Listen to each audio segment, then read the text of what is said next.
प्यारे बच्चों, माही उर्दू चैनल में आप सभी का तहे दिल से इस्तकबाल है। इससे पहले लेक्चर में हमने अदबी तनक़ीद के उसूल का जो इब्तदाई हिस्सा है वो हमने जो है यहाँ पर डिस्कस किया था। तो अब हम चलते हैं उसका जो बकिया जो हिस्सा है उसको आज हम मुकम्मल कर लेते हैं ताकि अदबी तनक़ीद के उसूल का जो चैप्टर है वो अपना मुकम्मल हो जाए। तो आइए बच्चों, इससे कबल मैं आपको बता दूं कि इससे पहले लेक्चर में हमने दो चीज़ें इसमें बताई थी कि क्या पेश किया गया है फ़न पारे में और किस तरह पेश किया गया है ना। ये दो चीज़ें हमने पढ़ी थी, मवाद और हैयत। मवाद और हैयत ये चीज़ें हमने पढ़ी थी। तो किस तरह अदबी तनक़ीद के उसूलों पर खरा उतरने के लिए हमारे फ़न पारे में मवाद की क्या अहमियत है, हमारे फ़न पारे में महयत की क्या अहमियत है, कि हमारे फ़न पारे में क्या पेश किया गया और किस तरह पेश किया गया है, इनके तकाज़ों को वो पूरा करता है या नहीं। तो ये सारी जो है चीज़ें मैंने इससे कबल आपको बताई थी। आइए अब आगे चलते हैं कि अदबी तनक़ीद के कई ऐसे दबिस्तान हैं जो अदब को किसी ख़ास नज़रिए की रोशनी में जाँचते हैं। यानी जिस तरह से मार्क्सी तनक़ीद है ना, जमालियाती तनक़ीद है, तासुराती तनक़ीद है, नफ्सियाती तनक़ीद है, यानी वो अदब पारे को नफ्सियात की बिना पर परखती है। जमालियाती तनक़ीद में आपके अदब में या फ़न पारे में जमालियात किस हद तक है उसको जमालियात की बिना पर परखती है ना। मार्क्सी तनक़ीद जो है आपको ताक़ी पसंद दौर में जो लिखा गया, जो अदब लिखा गया उस तकाज़ों को आप पूरा करती है या नहीं। मार्क्सी तनक़ीद मार्क्सी उसूलों पर आपकी फ़न पारे को या आपके अदब को परखती है। तो इस तरह से अलग अलग तनक़ीद के कई दबिस्तान हैं जिसका हम जो है बड़े ही तवालत से आगे जो है उसका हम मुताला करेंगे। कोई ये देखता है कि उससे किसी ख़ास नज़रिए मसलन अश्तराकियत का प्रचार होता है या नहीं। ये तरक्की पसंद तनक़ीद मार्क्सी तनक़ीद में या तरक्की पसंद तनक़ीद में ये चीज़ आपको देखने को मिलेगी। कोई ये सवाल करता है कि इससे मज़हब या अखलाक की तालीम मिलती है या नहीं। किसी का अदब से अहद व माहौल है ना, ये सारे दबिस्तानों के बारे में बता रहे हैं यहाँ पर। अक्कासी की तवक्का होती है। बाज़ उलमाए अदब ने शायर को उन चीज़ों से दूर रहने का मशवरा दिया है, मगर असल बात यह है कि शेर व अदब में नज़रिए का होना या ना होना कोई मानी नहीं रखता। अदबी तनक़ीद ये देखती है कि अदब वाकई अदब है भी कि नहीं, है ना। अलग अलग दबिस्तान होते हैं लेकिन अलग अलग दबिस्तान अलग अलग नज़रिए के हिसाब से तनक़ीद की कसौटियों पर जो है अदब को परखते हैं। लेकिन अदबी तनक़ीद के अंदर सबसे अहम बात यह है कि वो ये देखा जाता है कि ये फ़न पारा असल में अदब है भी या नहीं, अदब कहलाने लायक है भी या नहीं, अदब के उसूल व ज़वाबित को पूरा करता है या नहीं, अदब के जो उसूल हैं, अदब के जो क़वानीन हैं उन सबको पूरा करता है या नहीं, अदब को परखने की जो कसौटियाँ हैं उन सब पर खरा उतरता है या नहीं। अगर उतरता है तो वो अदबी तनक़ीद के हुदूद में शामिल होता है, अगर नहीं तो वो अदब से खारिज हो जाता है। अदबी तनक़ीद इस मेहनत और काविश को भी नज़र में रखती है कि किसी फ़न पारे पर सर्फ हुई है क्या फ़नकार की मेहनत से हम अक्सर बेखबर होते हैं और नहीं जानते कि उसकी तख्लीक कितनी तलाश खराश के बाद हम तक पहुंची है। मसूदे ना मिल जाते तो कौन जान सकता था कि विलियम ब्लैक की सादा सी शायरी और शेक्सपियर के ड्रामों की नोक पलक कितनी बार संवारी गई है ना। तो मसूदे हमें बताते हैं, हमें तारीख़ बताती है, हमें जो डाटा जो हैं वो बताते हैं कि किस शायर ने या किस ड्रामा जैसे शेक्सपियर ने जो है किस ड्रामे में कितनी जो है मेहनत की गई है। ये सारी चीज़ें हमें तारीख़ से जो मसौदे मिलते हैं उनमें हमें मालूमात होती है। इकबाल ने एक एक मिसरे को 40-40 बार बदला है ना। ये हमें तारीख़ के अंदर मिल जाएगा कि एक एक शेर पर कितनी बार जो इंसान मेहनत करता है। इसी से ये बात भी वाज़ेह हो जाती है कि अदब इल्हाम नहीं, शऊरी कोशिश और फ़नकार की मेहनत पेहम का समरा होती है। अदब के अंदर जो है उसको इल्हाम नहीं बना दो आप, है ना, उसमें फ़नकार की मेहनत जो है बहुत ज़रूरी होती है। ये देखना भी ज़रूरी है कि अदब पारे की तरसील हुई है या नहीं। यानी वो पढ़ने या सुनने वाले तक पहुंचा भी या नहीं। हेगल ने कहा है कि जब फनकार अपने तजुर्बे को दूसरों तक पहुंचाना चाहता है तभी फ़न वजूद में आता है। ये अलबत्ता दुरुस्त है कि इल्मी नस्र की खूबी व वजाहत व सराहत है तो अफसाना और शायरी में इबहाम से हुस्न पैदा होता है ना। तो ये सब चीज़ें ज़रूरी भी हैं, लेकिन पूरी तरह अगर हम इनको शामिल कर लें तो वो पहेली बन जाता है अदब, है ना। कहाँ वो कहते हैं ना, कहाँ कितनी ज़रूरत है उस हिसाब से हमें इस्तेमाल करना होता है। तो तनक़ीद के उसूल जो है वो यही कहते हैं कि मवाद भी जैसे किस तरह पेश किया गया, आपको लगे कि आपने मवाद पर ही पूरी तवज्जो जो है दे दी और हैयत को तो आप भूल ही गए। कहीं देखें कि हैयत पर पूरी तवज्जो दे दी, आप मवाद भूल गए। कहीं देखा मवाद और हैयत भूल गए और आप जो है जमालियात की तरफ जो है रवाना हो गए, है ना। तो ये जो सारी चीज़ें हैं अदबी तनक़ीद के अंदर हमें सिर्फ अभी इतना देखना है कि मवाद और हैयत क्या है। शर्त यह है कि इबहाम इस दर्जे को ना पहुँचे कि तख्लीक पहेली बन के रह जाए। वही बात थी कि एक दर्जा होता है, एक लेवल होता है, उससे आप आगे ना जाइए, है ना। तो ये सारी चीज़ें इसमें हमें ध्यान रखने की होती है। अदबी तनक़ीद के लिए बेतासुबी और गैर जानिबदारी बहुत ज़रूरी है। तासुब नहीं हो, जानिबदारी नहीं हो। आपकी फ़लाँ फ्रेंड से आपकी लड़ाई है, आपकी फ़लाँ अदीब से फ़लाँ शायर से आपकी लड़ाई है, लेकिन आपको मौका दे दिया कि आप इन पर तनक़ीद करें, है ना। तो आप वहाँ पर अपना तासुब भूलेंगे, है ना।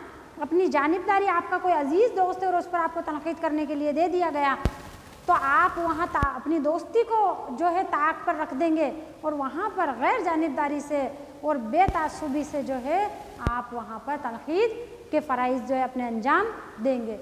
तो ये तनक़ीद जो है आपसे उम्मीद करती है कि आप तासुब ना रखें, गैर जानिबदारी से वहाँ पर आप काम लें और अदब को अदबी उसूलों पर जांचें, परखें और ईमानदारी के साथ उसको बयान करें कि इसमें क्या कमी है, क्या अच्छाई है और कहाँ इसमें क्या ज़रूरत है और किस ज़रूरत को इन्होंने पूरा नहीं किया है। तो ये सारी चीज़ें, खरे और खोटे में फ़र्क करना, अच्छे और बुरे में फ़र्क वाज़े करना, ये सारी चीज़ें जो हैं तनक़ीद जो है बेतासुबी और गैर जानिबदारी से ही काम ले सकती है और फ़राइज़ अपने अंजाम दे सकती है। अदबी तनक़ीद के लिए बेतासुबी और गैर जानिबदारी बहुत ज़रूरी है, ठीक है। मिजाज नक़ाद मुनसिफ़ाना मिजाज ना हो तो वो तनक़ीद का हक़ अदा नहीं कर। मुनसिफ़ इंसाफ से बना है, तो इंसाफ पसंद जो इंसान होना चाहिए, मुनसिफ़ाना मिजाज उसका होना चाहिए, है ना। कि वो आपके दोस्त के साथ भी जिस पर वो तनक़ीद कर रहा है और उस फ़न पारे के साथ भी और तनक़ीद के साथ भी और ख़ुद के साथ भी इंसाफ करे। वो बंदा एक किताब या एक फ़न पारे पर अगर तनक़ीद करेगा तो उससे 4 ज़िंदगियाँ क्या पूरी कायनात जुड़ी हुई है ना। हम देखेंगे कि सबसे पहले लिखने वाला उससे मुतासिर होगा, फिर उसके बाद लिखने वाले के बाद वो फ़न पारा मुतासिर होगा, फ़न पारे के बाद आप खुद उससे कितना मुतासिर हो रहे हो और क्या सच और क्या झूठ बयान कर पा रहे हैं, है ना। और उसके बाद वो फ़न पारा या वो तनक़ीद जो है आगे सामने वालों तक जब पहुँचेगी तो वो उसका इहाता करेंगे, तो वो क्या सोचेंगे और वहाँ आपका आवाम में क्या मैसेज जा रहा है, ये बहुत ही बड़ी बात है। तो इसलिए नक़ाद को मुनसिफ़ाना मिजाज होना बहुत ज़रूरी है। वही अदब पारा काबिल क़द्र है जो ज़मान और मकान की हदूद से बुलंद होकर अबदी और आफाकी हो जाए, है ना। तनक़ीद का हक़ सही मानी में उसी को है जिसका मुताल्ला वसी हो, बहुत ही वसअत हो उसमें, है ना। मुताल्ले में गहरा मुताल्ला हो, नज़र उसकी गहरी हो। कलीमुद्दीन अहमद के अल्फाज में नक़ाद को जिस साजो सामान की ज़रूरत है वो है इल्म के मुख्तलिफ़ शोबों के बेहतरीन ख़यालात से आगाही। इल्म, पहली शर्त है इल्म के भी मुख्तलिफ़ शोबे और मुख्तलिफ़ शोबों के भी अलग अलग ख़यालात से हमें आगाही होनी चाहिए। इसमें पूरी कायनात सिमट आई है इस छोटे से जुमले में। तो ये सारी चीज़ें जब होंगी तो नक़ाद जो है अपना फ़र्ज़ जो है ईमानदारी के साथ मुनसिफ़ाना अंदाज में जो है अदा कर पाएगा। ये नहीं कि वो हर फ़न मौला हो, है ना, वो सारे उलूम में महारत रखता हो, है ना। एक इंसान हर फ़न मौला अगर है तो वो तनक़ीद का हक़ अदा नहीं कर सकता। है ना, कलीमुद्दीन अहमद का ये कहना है। ये नामुमकिन सी बात है, लेकिन ये तो इसके बस की बात है। अब इसके अंदर क्या बस की बात निकालने वो कि वो बेहतरीन ख़यालात, ताज़ा तरीन और फरहत बख्श तसव्वुरात से वाक़फ़ियत बहम पहुँचाए। तो ये जो चीज़ कलीमुद्दीन अहमद ने इसके अंदर बताई है, तो तनक़ीद के उसूल व ज़वाबित हमें किस तरह से पूरे करने हैं, उसके लिए हमें क्या क्या हम में सलाहियतें होनी चाहिए, हम क्या क्या उसमें कर सकते हैं, क्या नहीं कर सकते हैं, हम क्या हैं ये हमें मालूम होना चाहिए।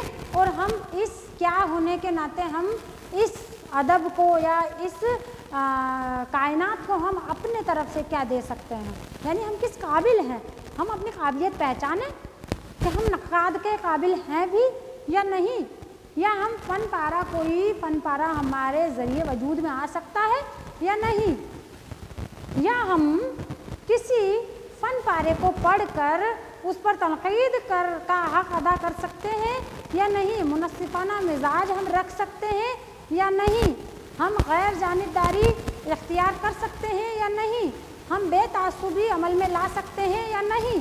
ये सारी चीज़ें तनक़ीद जो है आपसे उम्मीद करती है कि आप इंसाफ के साथ ही अपना हक़ अदा करें, वरना आप तनक़ीद की तरफ ना आएँ, उल्टे पैर वापस आप लौट जाएं। ये सारी चीज़ें तनक़ीद के अंदर जो है देखी जाती है। बहुत ही बारीक जो है इसके अंदर नज़ाकत से जो है चाबुक दस्ती के साथ जो है काम लिया जाता है, लिखने में, पढ़ने में, समझने में, पेश करने में। तो ये सारी चीज़ें जो है गहरे मुताले, वसी नज़र के और तमाम उलूम के भी ख़यालात जब हमें हमारे अंदर होंगे तब हमें ये सारी चीज़ें आ सकती हैं। तो बच्चों, अभी तो हमारा पढ़ने का वक्त है, हम नक़ाद अभी नहीं बन सकते हैं, अभी हम बहुत छोटे हैं इस मामले में। तो हम भी किसी दिन बच्चों आप भी सोचें कि हम किसी दिन इतना पढ़ें कि हम भी नक़ाद बनने की जो है काबिलियत तो रखें, बने ना बने लेकिन काबिलियत रखें, हम अपने अंदर एक ख्वाहिश जगाएं कि हम भी किसी दिन नक़ाद बने, है ना। ऐसा होना चाहिए, ख्वाब हमें देखने चाहिए और ख्वाब के लिए हमें मुसलसल कोशिशें करनी चाहिए। अगर हम कोशिशें नहीं करते हैं, ख्वाब हम नहीं देखते हैं, तो हमारी ज़िंदगी जो है वो उसके कोई मकसद नहीं रहेंगे। उसको जीने का कोई जो है मकसद आपके सामने होना चाहिए, आपको अपने मकसद बनाने चाहिए। इक़बाल का जो फ़लसफ़ा है वो यही तो कहता है कि खुद ही को कर बुलंद इतना कि हर तकदीर से पहले खुदा बंदे से खुद पूछे बता तेरी रज़ा क्या है। तो ये वही कहना चाहते हैं अल्लामा इक़बाल कि आप अपने मकसद बनाएं, ज़िंदगी जीने के मकसद बनाएं, कुछ हासिल करने के मकसद बनाएं। उन मकसद को हासिल करने के लिए या मुकम्मल करने के लिए आप मुसलसल कोशिशें करें, अपने मकसद से इश्क करें और इश्क जुनूनियत की हद तक करें ताकि आपका मकसद आपको हासिल हो और आप एक दिन कामयाब हो जाएं।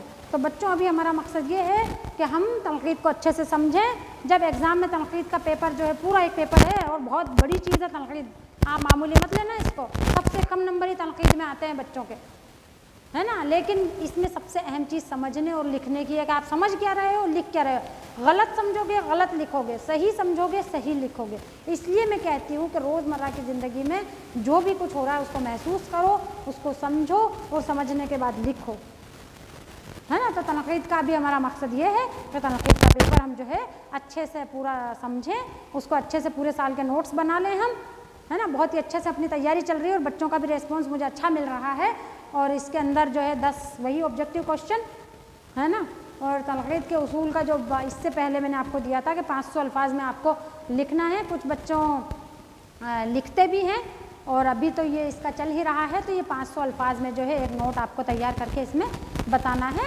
तो तनक़ीद के उसूल और ना मवाद और हैयत को मद्देनज़र रखते हुए आप एक तनक़ीदी नोट लिखेंगे और फिर उसमें मुझे जो है आप व्हाट्सअप टेलीग्राम के ज़रिए मुझे चेक करा दीजिए। ग्रुप मैंने बना ही रखे हैं, उसमें आपका सारा कंटेंट जो आता है और माही उर्दू चैनल जो बना हुआ है यूट्यूब पर, उसमें आपको लगातार वीडियो जो है मिल रहे हैं। तो आप उनसे देखिए, मुस्तफ़ीद होइए और ख़ूब अच्छे से तैयारी करिए। आज के लिए इतना ही, शुक्रिया।